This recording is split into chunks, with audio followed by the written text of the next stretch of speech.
Boa noite, igreja, graça e paz. Ixi, boa noite, graça e paz. A gente está muito feliz, né, por estarmos aqui neste dia especial, o dia do Senhor, mas também lembrando desse dia tão importante para a história do mundo, que é o nascimento de Jesus. E obviamente você está pensando, não, mas o nascimento de Jesus dia 25. Não é também, mas ok, a gente sabe que no calendário é dia 25, a gente antecipou para esse domingo, né, por conta aí de muitos irmãos estarem em viagem, enfim, né, visitando os familiares, então a gente teve esse momento aqui para a gente se reunir e comemorar esse dia tão importante. Nós estamos falando, né, como vocês puderam observar nas imagens, sobre este tema. O Natal se trata deste tema, entre nós.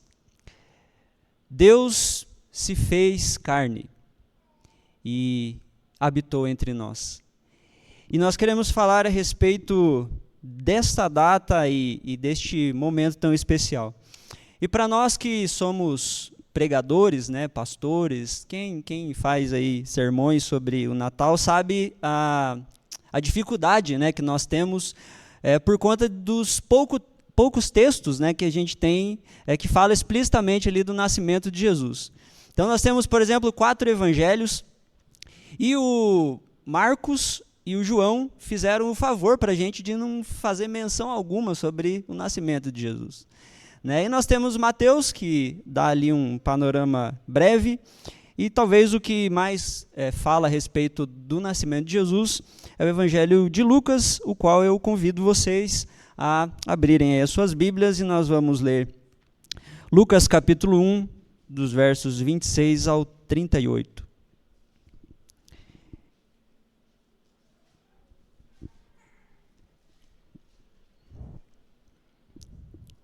Lucas capítulo 1, 26 ao 38. Nos diz assim a palavra do Senhor.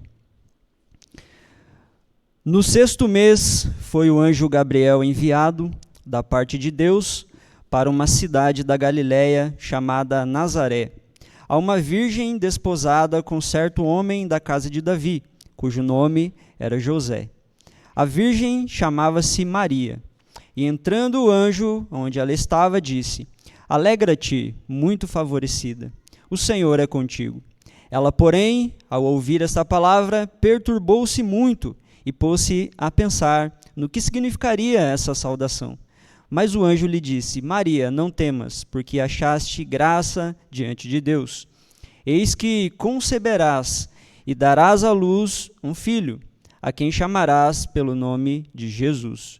Este será grande e será chamado Filho do Altíssimo. Deus, o Senhor, lhe dará o trono de Davi, seu pai, e ele reinará para sempre sobre a casa de Jacó, e o seu reinado não terá fim. Então disse Maria ao anjo: Como será isso, pois não tenho relação com homem algum? Respondeu-lhe o anjo: Descerá sobre ti o Espírito Santo, e o poder do Altíssimo te envolverá com a sua sombra. Por isso, também o ente santo que há de nascer será chamado Filho de Deus. E Isabel, tua parenta, igualmente concebeu um filho na sua velhice, sendo este já o 6º mês para aquela que diziam ser estéril, porque para Deus não haverá impossíveis em todas as suas promessas. Então disse Maria: Aqui está a serva do Senhor, que se cumpra em mim conforme a tua palavra. E o anjo ausentou-se dela. Oremos. Deus, mais uma vez nós estamos em oração a Deus, agora pedindo a iluminação do Senhor sobre este momento tão ímpar de compartilharmos a tua palavra. Nós necessitamos, ó Deus, que nessa noite o Senhor venha ao nosso encontro também. Nós sabemos que o Senhor está entre nós, o Senhor habita entre os louvores, o Senhor habita no meio do seu povo. E é por isso que nós cremos que o Senhor está presente entre nós. E nós pedimos, Deus, que o Senhor nos abençoe, fale conosco, e a nossa esperança é que o Senhor de fato tenha misericórdia. porque é o Senhor que conhece o nosso coração, é o Senhor que sabe como estamos aqui neste momento, ó Deus. O Senhor nos conhece perfeitamente, melhor do que nós mesmos, e é por isso que nós clamamos ao Senhor. Fala conosco, Deus, que as lições deste texto aqui possam nos edificar, possam abençoar as nossas vidas e possam nos dar uma direção e renovar a nossa esperança. Em nome de Jesus oramos. Amém. Bom, queridos, eu fiz aqui a leitura, né, de um texto bem conhecido a respeito deste evento do nascimento de Jesus. E eu gostaria de ressaltar aqui, rapidamente, 3 lições aqui. E eu gostaria que você prestasse muita atenção, gostaria que você, se possível, anotasse aí, porque a palavra do Senhor, ela tem este poder, né, de nos preparar para momentos da vida. E eu sei que talvez você está encerrando esse ano aqui, tudo ok, né, as coisas tudo correndo bem, a tua família vai bem, o teu trabalho vai bem, a tua vida de maneira geral vai bem. Mas também existem momentos, e existirão, talvez você esteja vivendo por algum tipo de adversidade hoje, mas esse texto aqui, ele nos lembra de detalhes da parte de Deus, e ele não está revelado aqui à toa. Não é apenas uma história sobre um neném que nasceu, um menino que nasceu, mas é a história de um Salvador que está vivo, está entre nós, e ele, por meio da sua palavra, nos instrui, nos instiga a pensar sobre como Deus, ele é bondoso, e como Deus opera essa salvação em nossas vidas. E talvez eu vou lembrar aqui de coisas simples, eu não vou falar nada que você nunca ouviu na sua vida. Eu não vou trazer nenhuma novidade, mas eu quero lembrar você de algumas coisas que são bastante importantes. E veja, o primeiro ponto que eu destaco aqui neste texto é que Deus usa o simples e o pequeno para realizar sua complexa e grandiosa obra. Eu vou repetir. Deus usa o simples e o pequeno para realizar sua complexa e grandiosa obra. É recorrente, quando a gente folheia aqui a Bíblia, encontrarmos relatos de inúmeras histórias, biografias de homens e mulheres que se encaixam perfeitamente neste adjetivo, simples. A gente vê história de muitas pessoas que foram desacreditadas na Bíblia. A gente vê biografias de homens e mulheres que eram frágeis aos olhos dos seres humanos, mas que nas mãos de Deus se tornaram protagonistas, né, de grandes atos da parte de Deus. E parece que Deus, ele tem esse costume aqui. Deus parece que faz totalmente diferente daquilo que é o nosso padrão natural. Porque, via de regra, se a gente fosse comparar, nós não faríamos as mesmas escolhas que Deus fez.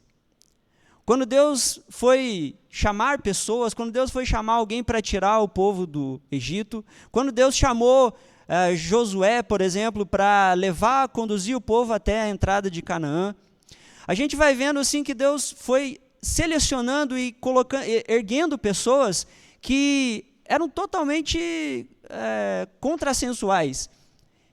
Pessoas que eram inabilitadas para determinadas funções, pessoas que não eram capazes de realizar. E Deus parece que tem esse costume de fazer isso. A gente vê aqui na história que Deus, ele escolhe pessoas, ele vai chamar essas pessoas, ele vai capacitar essas pessoas e ele vai enviar essas pessoas para uma missão. Pode ler a Bíblia que você vai encontrar inúmeras pessoas assim. E talvez você pense, puxa, mas Davi era grandioso. Davi era um nome forte, um homem guerreiro. Só que você não pode esquecer que ele era um garotinho que cuidava de ovelhas e que ninguém dava crédito algum a ele. Porque a gente tem esse olhar, né, de ver as coisas quando elas já estão num certo nível. Deus, ele trabalha com determinados processos. ele vai construindo as pessoas que ele chama. E se você foi chamado por Deus, eu tenho certeza que uma boa obra da parte do Senhor foi iniciada na sua vida. Você foi escolhido pelo Senhor. Você foi chamado pelo Senhor. Você está sendo e será capacitado pelo Senhor para realizar a mesma obra que Ele designou para cada um de nós. Deus, para alcançar os seus propósitos, Ele sempre usa pessoas comuns em situações imperfeitas. E isso é maravilhoso, porque quando a gente pensa na questão das capacidades, a gente chega à conclusão que, para fazer as coisas de Deus, quem de nós aqui diria que está apto?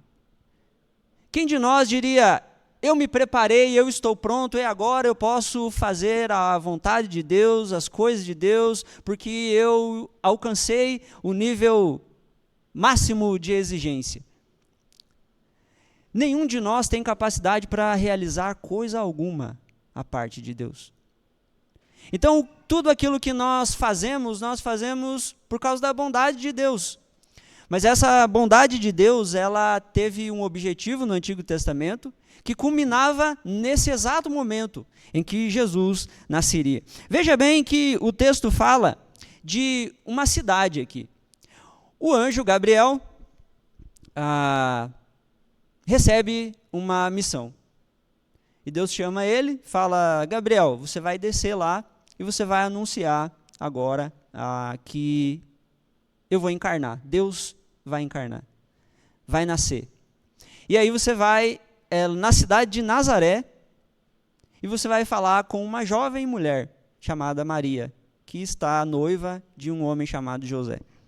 Gente, não dá para ser mais simples do que isso aqui. Deus chama alguém que está na cidade de Nazaré. O que é Nazaré? Dentro de um império chamado Roma, Nazaré era um povoado irrelevante, de pessoas simples, pessoas fracas, pobres. Pode vir alguma coisa boa de Nazaré? E a gente tem esse destaque aqui, na cidade de Nazaré, onde ninguém investiria, onde não era o destino da viagem de ninguém, nas férias. Ninguém falava assim, nas minhas férias esse ano, vamos viajar para Nazaré. Ninguém faria isso. Estava fora dos roteiros aí de viagem. Mas mais do que isso, a mulher escolhida, ela é uma jovem. A gente sabe que havia ali, né, a partir dos 13 anos, né, os jovens já tinham essa emancipação, né, enfim, já tinham ali o direito de estabelecerem as suas vidas e tudo mais, os meninos, né, aprendiam desde criança uma profissão e tudo mais, mas a gente sabe que essa ideia aqui de chamar Maria, que é uma jovem mulher, é muito significativo, porque ela era uma jovem, ou seja, ela era inexperiente e ela era uma mulher totalmente irrelevante para a cultura da época. As mulheres não tinham posição, as mulheres não tinham...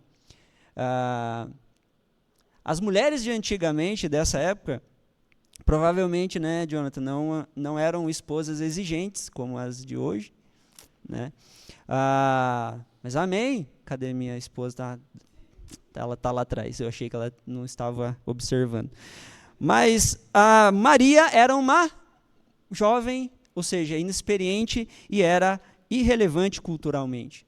E aí Jesus também, depois ele vai afirmando isso, quando ele vai se encontrando com pessoas totalmente à margem da sociedade. Jesus se encontra com outra mulher, né, um encontro famoso lá de João capítulo 4, onde ele encontra a mulher samaritana, e o texto fala que era conveniente Jesus passar por Samaria, e quando você vai ver o contexto, não tinha nada de conveniente ali. Era o caminho mais longo, era o mais perigoso, não tinha nada a ver, o horário era terrível para você caminhar no deserto. Mas era conveniente por causa do objetivo, do propósito de Jesus. Jesus queria encontrar aquela mulher.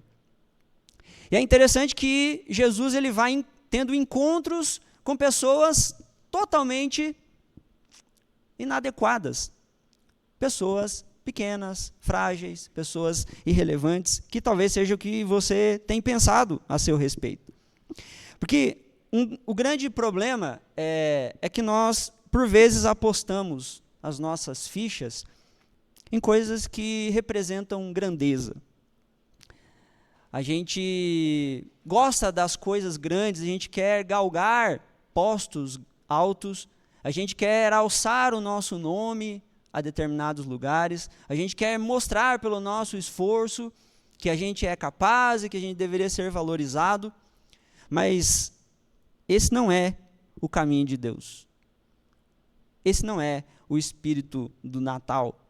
Mas a ideia aqui é 1 Coríntios capítulo 1, versículo 27 ao 29, diz assim: pelo contrário, Deus escolheu as coisas loucas do mundo para envergonhar os sábios, e escolheu as coisas fracas do mundo para envergonhar as fortes.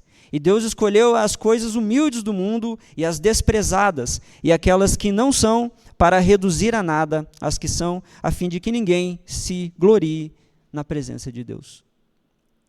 É assim que Deus faz, é assim que Deus funciona.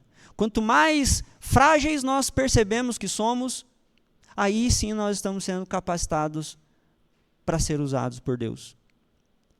Parece que quando mais miseráveis nós nos sentimos, a gente começa a perceber então que a nossa força na verdade nunca foi nossa. Que aquilo que a gente realizou nunca veio de nós mesmos, mas da graça de Deus. A lição aqui é cuidado com o orgulho. O Natal é uma lição de humildade. Cuidado para não endeusar as suas capacidades e habilidades, porque Natal é sobre gratidão. Gratidão porque tudo que nós temos, tudo o que somos, tudo o que teremos e tudo o que nós viermos a ser, vem do Senhor.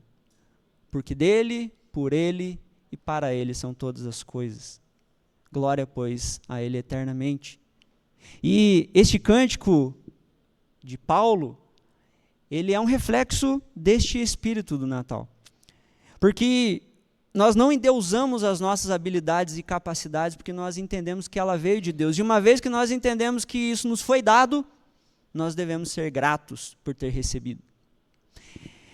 Tiago, capítulo 4, versículo 6 e o 10 diz assim: antes ele dá maior graça, pelo que diz, Deus resiste aos soberbos, mas dá graça aos humildes. E o versículo 10 ele nos diz: humilhai-vos na presença do Senhor, e ele vos exaltará. Este é o caminho, a humildade. Maria morava na cidade de Nazaré, era uma jovem mulher, o nome dela era Maria, não tem como ser mais simples que isso também. E ela era desposada, ou seja, ela era noiva de um homem chamado José, gente. Tem como ser mais simples que isso também. Aliás, um carpinteiro, que era uma profissão bem comum. Então, Deus usa pessoas comuns. Amém? Se Deus usa pessoas comuns, se Deus usa pessoas frágeis, Ele pode usar cada um de nós também.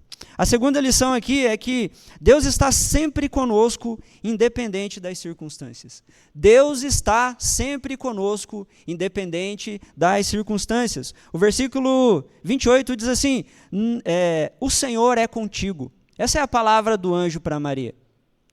O Senhor é contigo.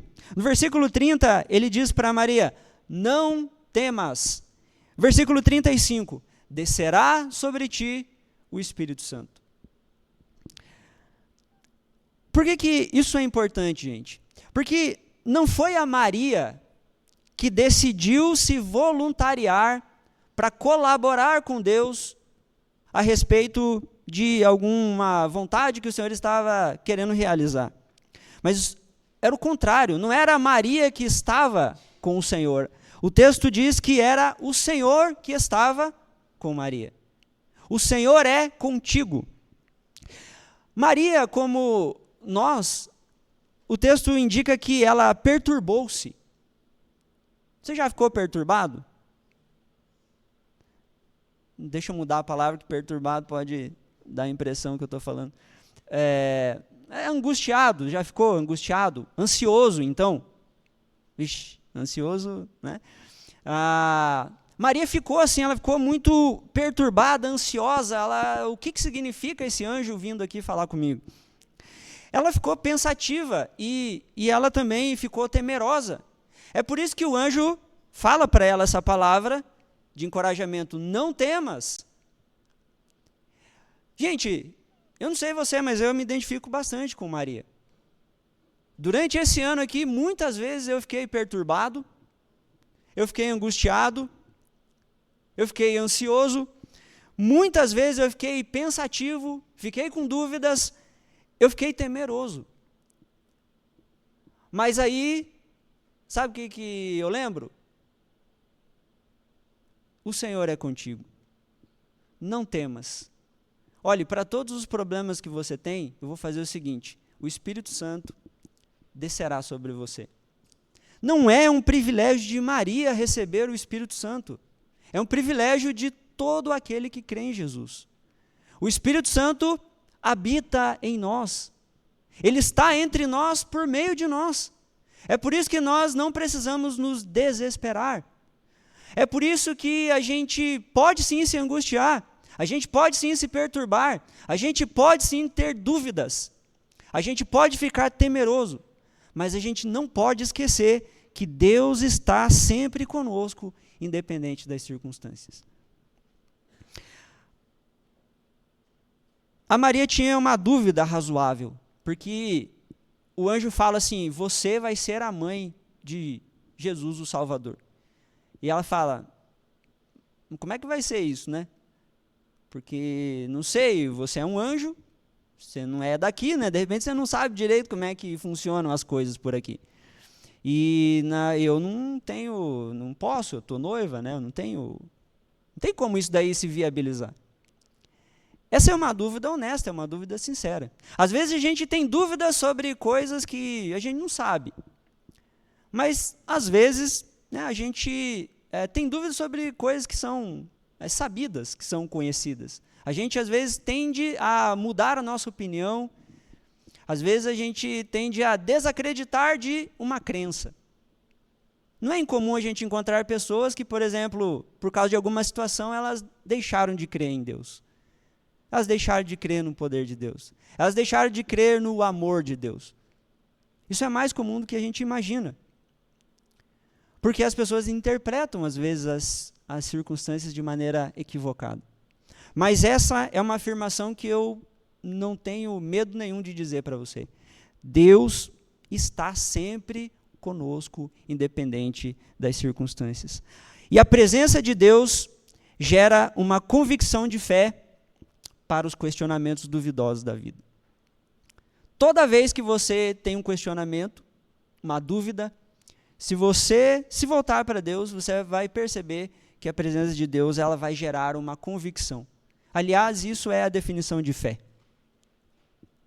Fé não é ver as coisas acontecendo, mas é crer que elas já aconteceram pelo poder de Deus, pela graça de Deus. O texto fala para a gente que Isaías, por exemplo, 7,14 e Mateus 1,23, vão dizer que o nome dessa criança é Emanuel. E Emanuel significa o Deus que está sempre conosco. Olha que lindo isso, gente. Isaías, capítulo 7, versículo 14 diz: portanto, o Senhor mesmo vos dará um sinal. Eis que a virgem conceberá e dará à luz um filho, e lhe chamará Emanuel. E essa promessa se cumpre, Mateus 1,23 diz: eis que a virgem conceberá e dará à luz um filho, e ele será chamado pelo nome de Emanuel, que quer dizer Deus conosco. Não existe uma data mais propícia que o Natal para a gente lembrar que Deus está conosco. Por quê? Porque Natal é sobre Jesus.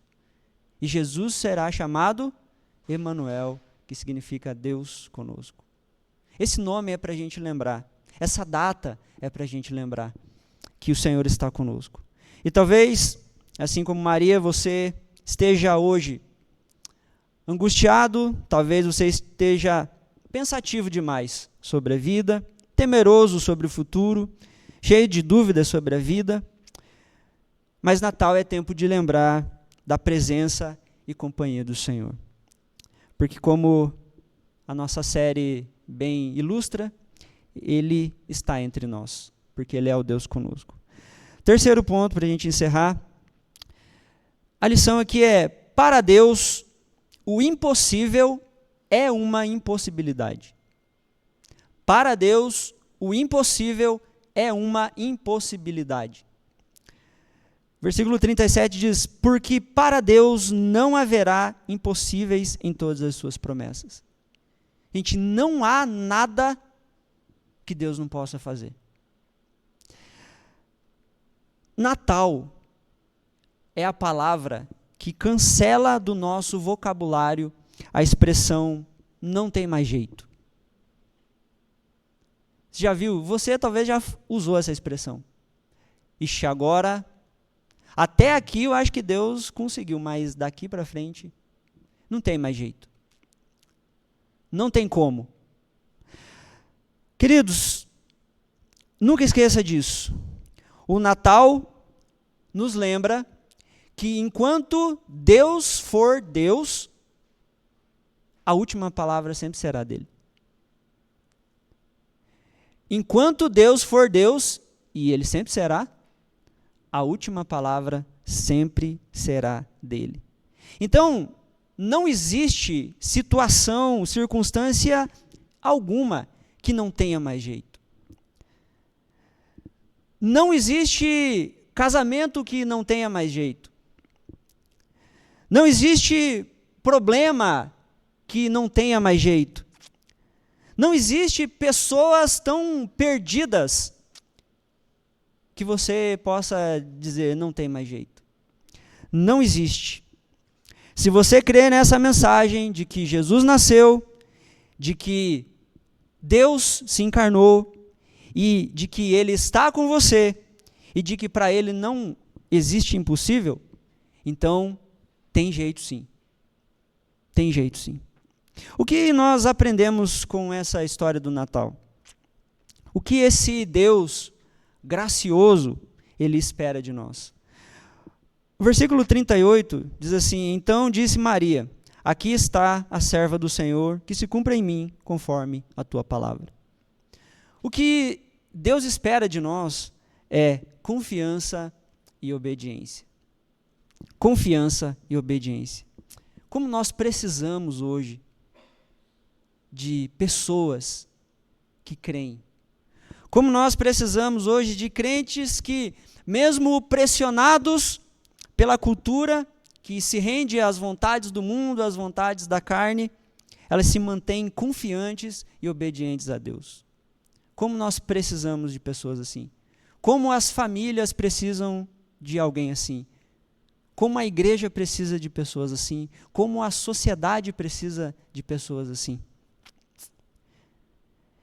Eu poderia encerrar dizendo assim, neste Natal, escolha a humildade e se afaste de toda forma de orgulho do seu coração.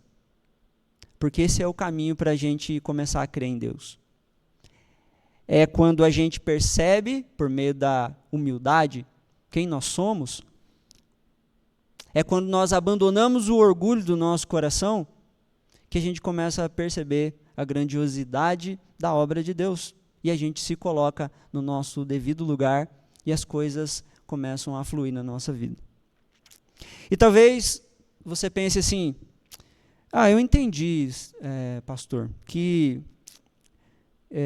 eu preciso ser humilde, que eu preciso ser obediente, confiar em Deus, mas é o seguinte, eu estou vivendo hoje num momento totalmente oposto a essa proposta que você apresentou. Talvez você esteja falando com outra pessoa, então, porque eu sou orgulhoso, porque eu não estou confiando em Deus, não, desse jeito aí. E mais do que isso, eu sei algumas recomendações que Deus espera de mim, mas eu não estou obedecendo. E eu quero encerrar aqui dizendo para você, por que então o Natal é tão importante. Porque essa é a mensagem do Natal, queridos, para você e para mim. A mensagem é: você vai falhar. Essa é a mensagem do Natal. Você vai falhar. Você vai ser orgulhoso. Não uma vez, mas muitas talvez. Você não vai conseguir confiar em Deus do jeito que Deus merece ser confiado. Você não vai conseguir obedecer a Deus do jeito que Ele espera que você obedeça. Você vai falhar, você vai fracassar. Mas agora, olha aqui para essa cena do Natal. O Rei dos Reis, o Senhor dos Senhores, Ele nasce numa manjedoura, dentro de uma estrebaria, numa das cidades mais paupérrimas da face da terra. Ele não apenas nasce em circunstâncias humildes, mas ele vive uma vida de perfeita humildade. E aqui é impossível a gente não lembrar da confiança e obediência plena desse Jesus em relação a Deus.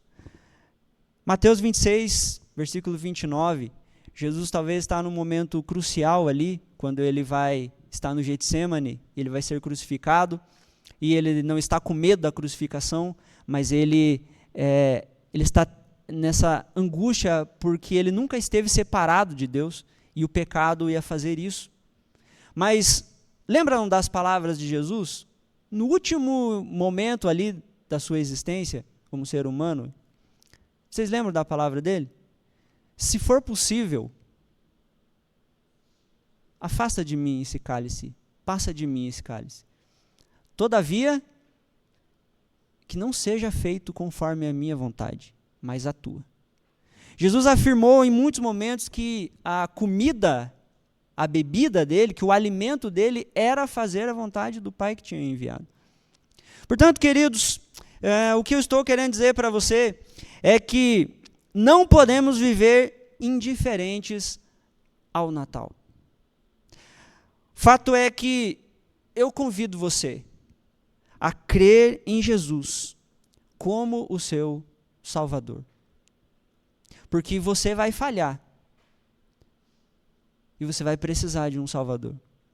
E adivinha quem é o Salvador qualificado? Que foi humilde durante a sua vida, que creu no Pai e que obedeceu a todos os seus mandamentos. Ele é poderoso para nos salvar, porque Ele é o nosso representante perfeito. Por isso existe o Natal, porque você e eu iríamos falhar, porque nós iríamos pecar, mas Ele é perfeito, Ele é obediente, Ele confia em Deus. E se nós confessarmos os nossos pecados, e se nós crermos na obra redentora desse Jesus que um dia nos nasceu, nós seremos salvos, mas não apenas salvos do inferno, mas seremos guardados dos perigos da vida também. Que neste Natal, a sua fé no Senhor Jesus Cristo aumente. A minha mensagem aqui para você nessa noite é essa. Não fique indiferente a Jesus. Creia nele. E os méritos dele serão seus também. De tal maneira que em Cristo nós agradaremos a Deus. E as bênçãos que Cristo merece será derramada sobre cada um de nós. Senhor, mais uma vez nós oramos e agradecemos por essa data tão bendita, a data do Natal que nos remete, Deus, a esse nascimento tão maravilhoso, que resolve todos os nossos problemas temporais, mas os nossos problemas eternos também. Que esse maravilhoso conselheiro, Deus forte, Pai da eternidade, Príncipe da paz, seja o alvo da nossa crença nessa noite. Que o Teu Espírito Santo, Deus, trabalhe em nosso coração, para que a gente jamais esqueça essas verdades que este texto nos ensinou. De que o Senhor usa pessoas simples, pequenas, para realizar a sua grande obra. de que o Senhor está conosco em todos os momentos, independente das circunstâncias, e de que para o Senhor nada é impossível.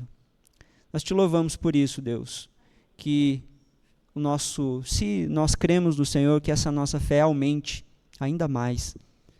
E se há, porém, entre nós alguém desacreditado, alguém que não crê no Senhor, que o Teu Espírito Santo haja no coração, ó Deus, e que seja despertada essa fé, porque essa é a nossa esperança.